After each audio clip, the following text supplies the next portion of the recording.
بسم اللہ الرحمن الرحیم صلی اللہ تعالی علی حبیبہ محمد وآلہ وسلم۔ الا ان اولیاء اللہ لا خوف علیہم ولا هم یحزنون۔ حدیث رسول صلی اللہ علیہ وآلہ وسلم ہے، اللہ کی کچھ تلواریں ایسی ہیں جن کے ذریعے اللہ تعالیٰ ظالموں کی جڑیں کاٹ دیتا ہے۔ یہ تلواریں مرد ہیں۔ روایت ہے کہ سانحہ کربلا کے بعد کوفہ کے 5 نیک اور بڑے سردار اپنی 4000 افراد پر مشتمل فوج کے ہمراہ امام حسین علیہ السلام کی قبر مبارک پر حاضر ہوئے اور وہاں روتے رہے، عرض کرنے لگے کہ ہم مجبور ہو گئے تھے کیونکہ گورنر کوفہ عبید اللہ ابن زیاد نے شہر میں کرفیو لگا دیا تھا۔ 90 سالہ صحابی سلیمان ابن سرد خزائی، جن سے بخاری شریف میں احادیث بھی مروی ہیں، ان سب کے سربراہ تھے۔ رات بھر یہ افراد روضہ امام حسین علیہ السلام پر گریہ زاری کرتے رہے اور معافی مانگتے رہے۔ پھر یہ سب سردار اپنے ساتھیوں کے ہمراہ شہادت امام حسین کا بدلہ لینے کے لیے اٹھے۔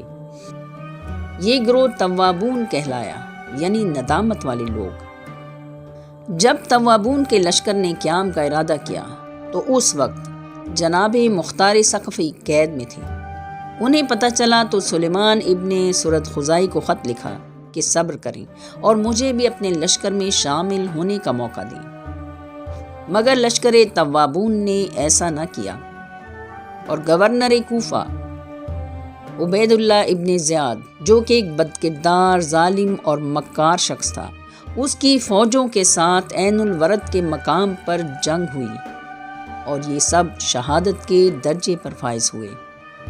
قاتلان امام حسین علیہ السلام سے انتقام لینے کے لیے جو تحریکیں اٹھیں، ان میں قیام مختار ثقفی سر فہرست ہے۔ جناب مختار ثقفی ہجرت کے پہلے سال طائف کے قبیلے ثقیف میں پیدا ہوئے۔ والد مشہور صحابی ابو عبید بن مسعود ثقفی تھے۔ یہ وہی مختار ثقفی تھے جو جنگ قادسیہ میں اپنے باپ کے ہمراہ کفار سے مقابلے کے لیے کھڑے رہے۔ سانحہ کربلا سے پہلے جب سرداران کوفہ نے امام حسین کو اپنی تائید و حمایت کا بذریعہ خطوط یقین دلایا تو امام نے مسلم بن عقیل کو اپنا سفیر بنا کر کوفہ بھیجا۔ جناب مسلم بن عقیل نے کوفہ آ کر مختار ثقفی کے گھر قیام فرمایا، جس کے بعد یہ گھر انقلاب کا مرکز بن گیا۔ جب مختار ثقفی فوج جمع کرنے اور کوفہ سے باہر مختلف قبائل سے حمایت حاصل کرنے کے لیے گئے ہوئے تھے تو ادھر گورنر کوفہ نے شہر میں کرفیو لگا دیا اور مسلم بن عقیل کی حمایت کرنے اور ساتھ دینے والوں کو قتل کرنا شروع کر دیا۔ جگہ جگہ فوج اور اپنے جاسوس تعینات کر دیے، لوگوں کو لالچ دے کر اپنے ساتھ ملا لیا اور کوفہ میں اکثریت نے سفیر حسین مسلم بن عقیل کو تنہا چھوڑ دیا، جس کی وجہ سے وہ اکیلے گورنر کوفہ کی فوج سے لڑائی میں گرفتار ہوئے۔ سفاک عبید اللہ ابن زیاد نے انہیں دارالامارت کی چھت سے گرا کر شہید کرا دیا۔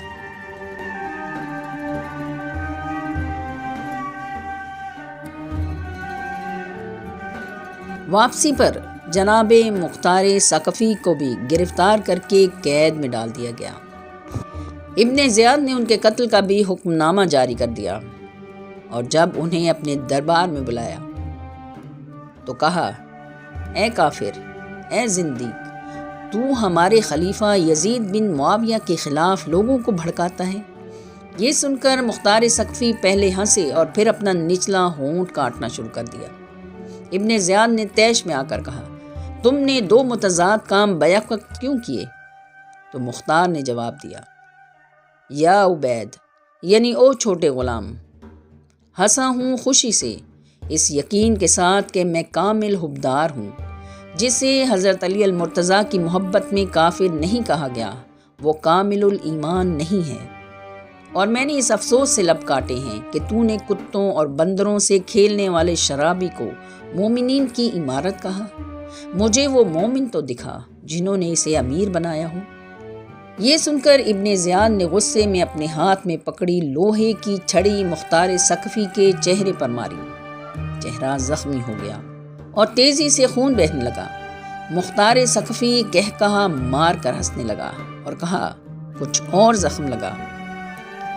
یہ سن کر ابن زیاد کا رنگ فک ہو گیا اور وہ بولا میں جس کو ماروں وہ تو معافیہ مانگتا ہے اور تو اور زخم مانگ رہا ہے۔ مختار ثقفی نے کہا تو اندھا ہے اور میں دیکھ رہا ہوں کہ جہاں آج تو ہے وہاں میں ہوں گا۔ پھر کہا ابن زیاد اتنے زخم لگا جتنے تو کھا سکے، کل تیری جگہ میں ہوں گا اور میرے جوتوں کے نیچے تو ہوگا۔ تاریخ نے دیکھا کہ جب ابن زیاد کا کٹا ہوا سر مختار ثقفی کے سامنے آیا تو اس نے تخت چھوڑا اور اپنا جوتا ابن زیاد کے سر پر رکھا اور اسے کچل دیا، پھر وہ جوتا دھونے اور پاک کرنے کے لیے دے دیا۔ ابن زیاد غصے میں تل ملا کر رہ گیا۔ اس سے پہلے کہ وہ مختار ثقفی کو قتل کرواتا، اسی وقت حکومت کا ایلچی اس کی رہائی کا پروانہ لے کر آ گیا جو یزید بن معاویہ نے بھیجا تھا۔ مختار ثقفی کی سفارش عبداللہ بن عمر نے کی تھی۔ حضرت عبداللہ بن عمر مختار ثقفی کے بہنوئی تھے اور وہ اس کے پیچھے نماز پڑھتے تھے۔ ابن زیاد نے جناب مختار ثقفی کو رہا کرتے ہوئے شرط رکھی کہ 3 دن کے اندر اندر کوفہ سے چلے جاؤ، اگر یہاں نظر آئے تو قتل کر دیے جاؤ گے۔ مختار ثقفی کوفہ سے چلے گئے۔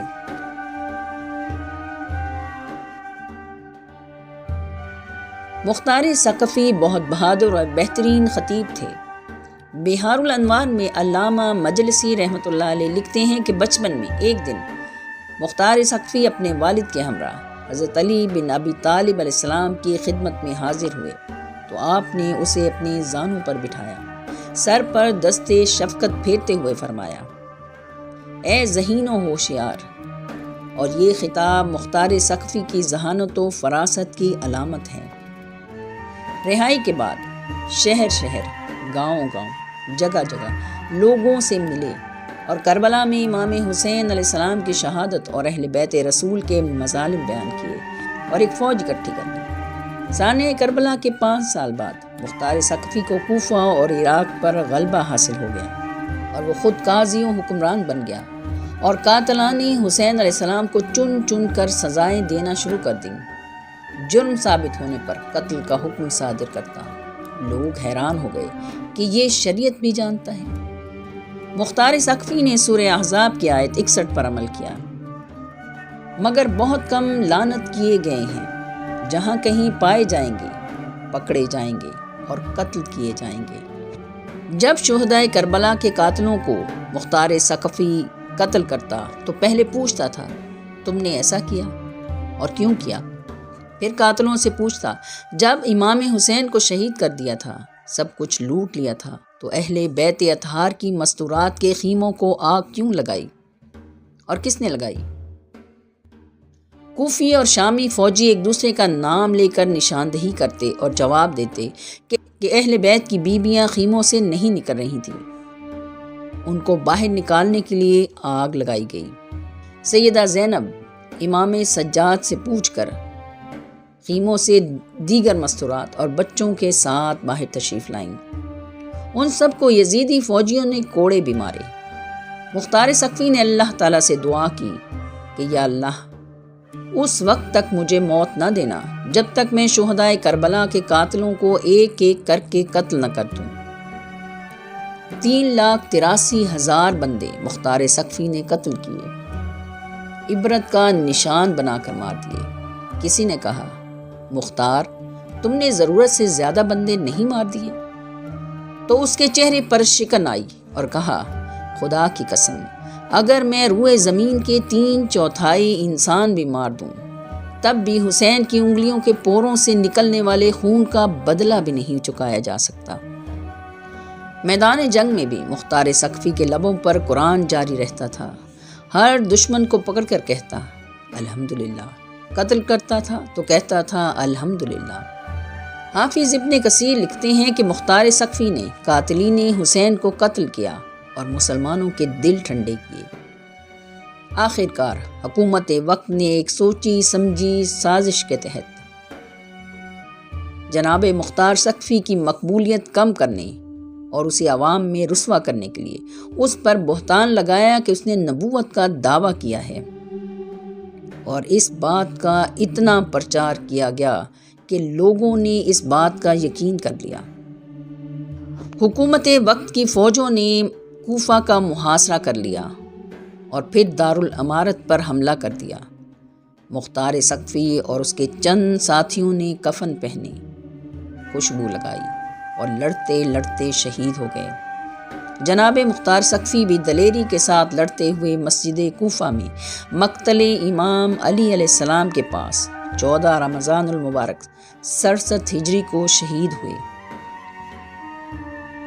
منتقم کرار جناب مختار سقفی کی قبر مسجد کوفہ میں جناب مسلم بن عقیل کی قبر مبارک کے پہلو میں ہے۔